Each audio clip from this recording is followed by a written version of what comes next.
তানভীর ঘুমাচ্ছিল। লিলি এসে তার ওপর এক বালতি জল ঢেলে দিল। তানভীর হুমুর করে উঠে বসল। লিলির হাতে লাঠি। বিয়ের আগে তো বলছিলা যে কোনো কষ্ট করতে হবে না, আর এখন তুমি সারা দিন ঘুমাও। আমি কেন মেয়ে মানুষ হয়ে কাজ করে সংসার চালাবো? তানভীর কোনো রিয়াক্ট করে না। তার কাছে এসব ব্যাপার এখন সয়ে গেছে, কথা আর গায়ে লাগে না। তানভীর উঠে শার্ট পরে আর ঘর থেকে বের হওয়ার সময়, তোমার কাছে 10 টাকা হবে, বিড়ি খাবো। লিলি এবার আরো রেগে যায়। সে তানভীরকে দৌড়ে মারতে আসে আর তানভীরও পালিয়ে যায়। আজ শুক্রবার বলে তার বউ লিলি ঘরে আছে। চায়ের দোকানে আসতেই তানভীর আলিফকে দেখতে পেয়ে খুশি হয়ে যায়। দেখ দোস্ত, টাকা পয়সা নাই, চা খেলে সিগারেট খেতে পারবি না, আবার সিগারেট খেলে চা খেতে পারবি না, যে কোনো একটা চুজ কর। চাও খাবো, সিগারেটও খাবো। আজ বউয়ের ব্যাগ থেকে 500 টাকা চুরি করেছি, পার্টি হবে দোস্ত। এদিকে লিলি যখন বাজার করার জন্য তার ব্যাগে হাত দেয়, তখন দেখে যে টাকাটা নেই আর বুঝে ফেলে তানভীর চুরি করেছে, যার কারণে আজ তার বাজার করা হয় না। 2টা ডিম বাকি করে নিয়ে আসে দোকান থেকে। এদিকে তানভীর তাস খেলতে বসে পড়ে তার বন্ধুদের সাথে। ঠোঁটের কোণায় সিগারেট টানতে টানতে সে তাসের চাল দেয় আর তার টাকা দ্বিগুণ হয়। মানে এখন তার কাছে 1000 টাকা হয়ে যায়। কিছুক্ষণ পরে সে আবার হাঁটতে হাঁটতে শূন্য পকেটে বাসায় ফিরে আসে। বাসায় এসে দেখে লিলি কেমন রেগে আছে তার ওপর। তুই কেন ব্যাগের থেকে টাকা চুরি করলি? আজকে না খেয়ে থাক, তোর জন্য আমার লাইফটা আজকে এরকম। তানভীর এসব কথা বন্ধ করার জন্য লিলিকে জড়িয়ে ধরে তার ঠোঁটে ঠোঁট রেখে কিস করে, আর লিলিও কিছুক্ষণ পর শান্ত হয়ে যায়। সকালবেলা ঘড়িতে 8টা বাজে। লিলি টেবিলের উপর একটা কাগজ রাখলো। এখানে সই করে দাও। এটা কিসের কাগজ? Divorce paper. তানভীরের হঠাৎ দম বন্ধ হওয়ার মতো হলো। তার বুকে কে যেন মুচড়ে দিল। তুমি ফাজলামি করছো, তাই না? না, আমি তোমার ছন্ন ছাড়া জীবনে বিরক্ত হয়ে গেছি। তুমি কি ছিলে, এখন কি হয়ে গেলে? আমি ভেবেছিলাম বিয়ের পর তুমি ঠিক হয়ে যাবে, কিন্তু বিয়ের পর তোমার পাগলামি আরো বেড়ে গেছে। আমি আর তোমার সাথে থাকতে পারবো না। হয়তো তুমি নিজেও বদলাও, নয়তো ডিভোর্স পেপারে সাইন করো। দেখো, আমার আর এমন হবে না। আমি ভালো হয়ে যাব, বিশ্বাস করো। আমি কোনো নেশাও করব না, আর সংসারও আমি চালাবো। এরকম কথা তুমি আমাকে আরো 10 বার বলেছ। প্রথম 2-1 দিন কথা মতো চলো, তারপর আবার আগের মতো। আমি আর এখন তোমাকে বিশ্বাস করতে পারছি না। আমি বাবার বাড়ি চলে যাচ্ছি চিরকালের জন্য। তুমি অন্য কারোর সঙ্গে বেঁধেও ঘর। লিলি চলে যাচ্ছে। তানভীর তাকিয়ে দেখছে লিলির চলে যাওয়া, কিন্তু তাকে আটকানোর কোনো চেষ্টা করছে না। কারণ তানভীর ভাবছে লিলি তাকে ছাড়া বাঁচতে পারবে না। সে 2 দিন পরেই আবার ফিরে আসবে। এটা ভেবে তানভীর একটা সিগারেট ধরালো।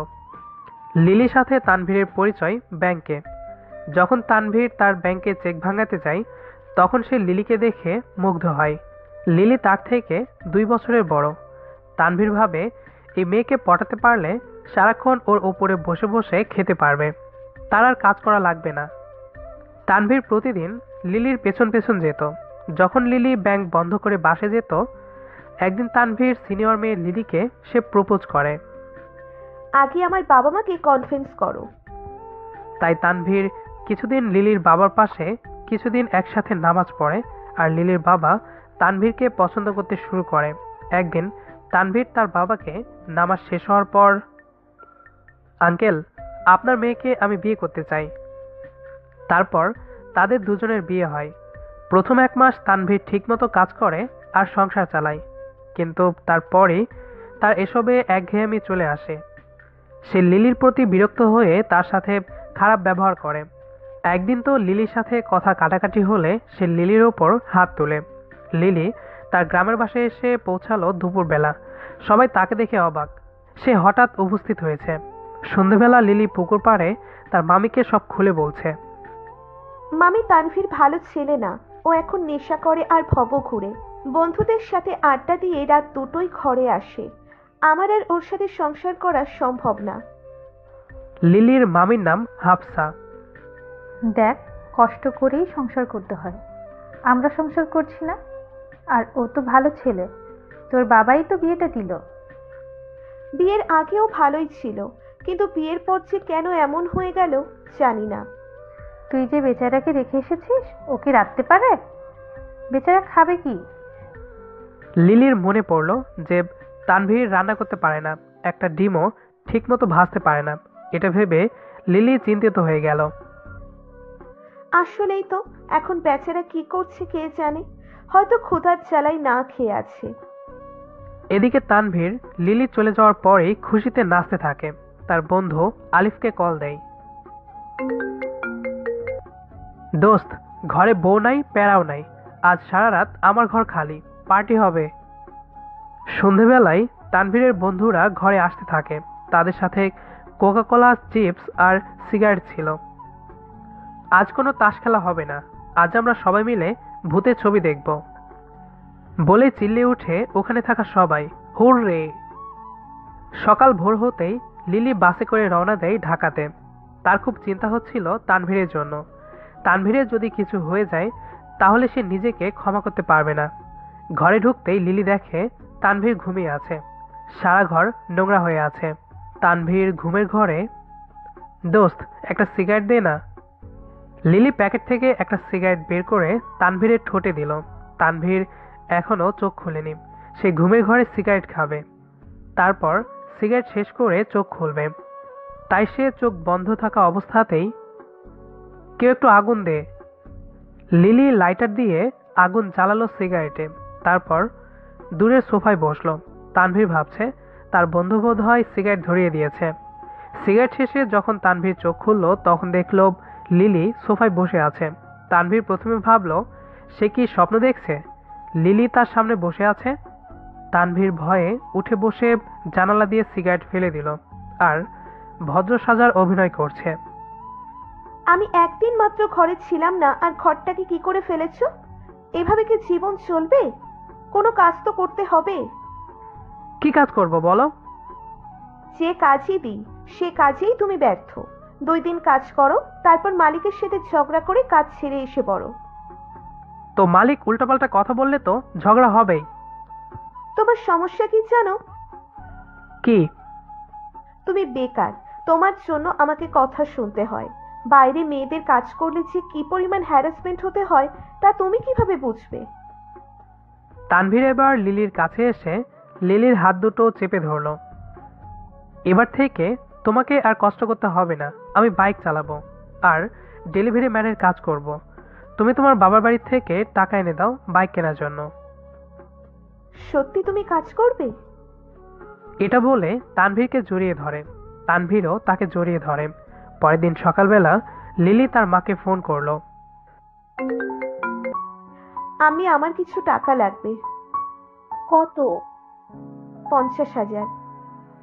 এত টাকা দিয়ে কি করবি? এত কৈফিয়ত দিতে পারবো না। দেবে কিনা সেটা বলো। এত টাকা আমি কই পাবো? লিলি ফোন কেটে দেয়। এদিকে চায়ের দোকানে তানভীর মন খারাপ করে বসে আছে। মামা, চা দাও। চা নাই, আগের বাকি টাকা দে, তারপর চা পাবি। এমনই সময় ওই রাস্তা দিয়ে যাচ্ছিল এক অন্ধ বুড়ো ভিক্ষুক। তানভীর সেখানে দৌড়ে গিয়ে ভিক্ষুকের বাটি থেকে 20 টাকা তুলে নেয়। তারপর বুড়ো ভিক্ষুককে ধন্যবাদ জানিয়ে আবার চলে আসে চায়ের দোকানে। লিলি কিস্তি অফিসে আসে বাইকের ব্যাপারে কথা বলতে। তারা সবকিছু বুঝিয়ে দেয়। কিস্তিতে বাইক নিলে কিভাবে পরিশোধ করতে হবে সবকিছু ডিটেলসে বলে। লিলি কাগজে সই করে দেয়। এসবের পর লিলি তার অফিসে যায় বসের সাথে কথা বলতে যে সে আর কাজ করবে না। লিলি একটা ব্যাংকে কাজ করত, তবে এই ব্যাংকে স্যালারি খুব কম, তবুও সংসার চলে যায়। লিলি তার বসের সামনে যায়। আমি আর এই কাজটা করব না। কথাটা বলে চলে আসে। তারপর লিলি দারাজ অফিসে দেখা করতে যায় যে সেখানে কোনো ডেলিভারি বয় লাগবে কিনা। দারাজ বলে না, তাদের লাগবে না। তারপর সে অন্য একটা কোম্পানিতে যায়। এটাও দারাজের মতো, তবে এত নাম করা না। এখানে আবার লোকের দরকার ছিল, তাই তারা লিলিকে হ্যাঁ বলে দেয়। লিলি খুশি হয়ে বাড়িতে ফিরে। তানভীর রাতে মদ খেয়ে বাসায় ফিরছিল। তার সাথে ছিল তার বন্ধু আলিফ। দোস্ত, আমার জানি কেমন লাগছে, পেটে মোচড় দিচ্ছে, বমি আসতেছে। মদ খেয়েছিস, বমি তো আসবেই। আমার কেন জানি খুব পেটে ব্যথা করছে। আলিফ পেটে হাত দিয়ে মাটিতে পড়ে যায়। তানভীর একটা রিকশা ঠিক করে। রিকশায় আলিফ অনেকবার বমি করেছে, কিন্তু সেখানে বমি ছিল রক্তের। সে রক্ত বমি করেছে। তার অবস্থা খুব খারাপ। রিকশায় তানভীর আলিফের হাত শক্ত করে ধরে। আমি মনে হয় আর বাঁচবো না দোস্ত, আমার পেটে পাথর হয়েছে। আরে তোর কিছু হবে না, আমি আছি তো। অবশেষে রিকশা থামলো মিডফোর্ড হাসপাতালের সামনে, কিন্তু ততক্ষণে খুব দেরি হয়ে গেছে। আলিফ মারা গেছে। ডাক্তাররাও তাই বলেছে। অতিরিক্ত মদ্যপান, নেশা করার কারণে সে মারা গেছে। আলিফের লাশ পড়ে আছে। তার পরিবারে কেউ আসেনি, কারণ আলিফ নেশা করে। এটা ওর পরিবারের সবাই জানতো। তানভীর ও তার কিছু বন্ধুরা মিলে গোসল করিয়ে আজিমপুরে কবর দেয়। এই ঘটনা তানভীরের জীবনকে পুরোপুরি বদলে দেয়। সে বুঝতে পারে খারাপ হয়ে মারা গেলে কোনো দাম নেই। আলিফের জন্য তার কোনো বন্ধু কাঁদেনি, উল্টো হাসাহাসি করেছে। খারাপ মানুষকে কেউ পছন্দ করে না। তানভীর ভাবে সেও যদি মারা যায় তাহলেও কি কেউ কাঁদবে না, সবাই উল্টো খুশি হবে। তানভীর ভাবে সে মারা যাওয়ার আগে ভালো হয়ে মারা যাবে, যাতে মানুষ তার জন্য কাঁদে। এদিকে লিলি তার জন্য বাসায় অপেক্ষা করছে। তানভীরকে সে সারপ্রাইজ দিবে। বাড়ির নিচে তানভীরের কালো বাইক রাখা আছে, কিন্তু তানভীর যে এখনো বাসায় ফিরল না। রাত 3টায় তানভীর মন খারাপ করে বাসায় ফিরে। লিলি, ভাত খেয়েছো? নিচে দেখলাম একটা বাইক, এটা কার? আমি তোমার জন্য বাইক নিয়ে এসেছি। তানভীর লিলিকে জড়িয়ে ধরে কাঁদছে। আজকে তোমার কি হলো, মন খারাপ কেন? আমার প্রিয় বন্ধু আলিফ মারা গেল। ইন্না লিল্লাহি ওয়া লিল্লাহি রাজিউন। ফজরের আজান দিচ্ছে। ঘুম হতে নামাজ উত্তম। তানভীর আজানের ডাক শুনে উঠে দাঁড়ালো। বাথরুমে গিয়ে গোসল করব। তারপর সাদা পাঞ্জাবিটা গায়ে দিল, শরীরে আতর মাখলো। আগে তার খুশি থাকার জন্য নেশা করতে হতো, আর সে নেশা করেনি, কিন্তু তাও তার ভেতরটা আনন্দে ভরে উঠল।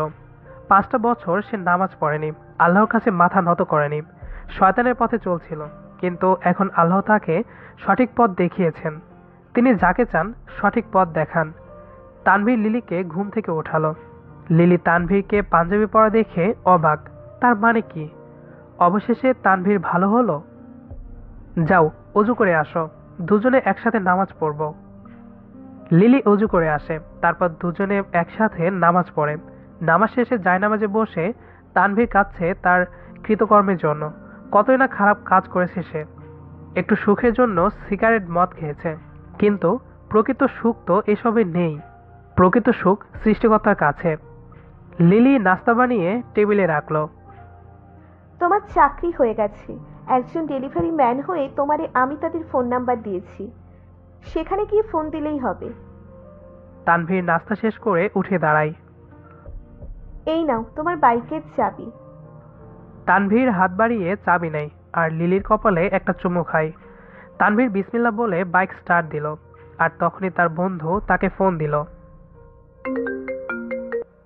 না দোস্ত, এখন থেকে আমি আর তোদের সাথে চলবো না।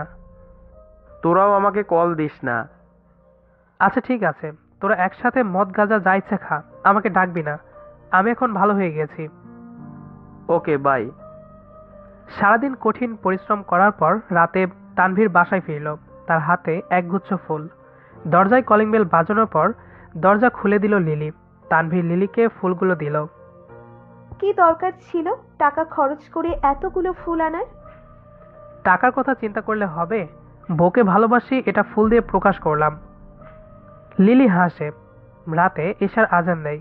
রাতে স্বামী স্ত্রী দুজনে একসাথে নামাজ পড়ে। লিলি এখন খুব খুশি।